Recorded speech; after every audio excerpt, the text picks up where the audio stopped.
त रउआ लोगन के खातिर फिर से आपका है गरीब छोट भाई एगो और गाना के अपडेट लेके आ गइल बा, जवन ई गानवा के एकदम 100% गारंटी लेतटी कि एगो अलग से इतिहास बना दे।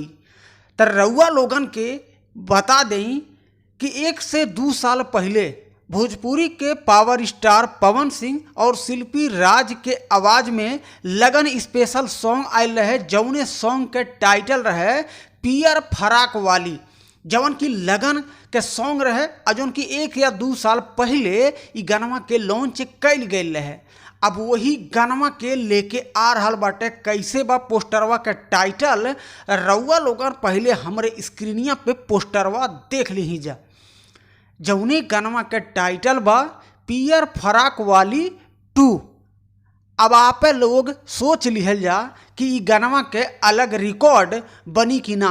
यही से हम कहली हैं कि एगो अलग से आपके हम गारंटी देतटी ई गानवा के एगो अलग से इतिहास बन जाई।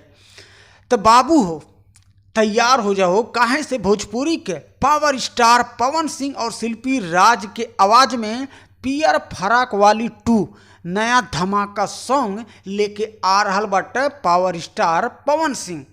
और ई गानवा के राइटर बनी आशुतोष तिवारी जी, गानवा में म्यूजिक देले बाटे प्रियांशु सिंह, और ई वीडियो के डायरेक्ट कैले बानी गोल्डी जायसवाल जी। तो रउआ लोगन हो जाई तैयार, काहे से ई गानवा के फिलहाल के लिए कमिंग सून में रखल गईल बा। अब बहुत जल्द आप सबके हमारे चैनल के माध्यम से भैया ई गानवा के अपडेट रउआ लोगन तक हम पहुँचावे के हर हाल में कोशिश जरूर करब।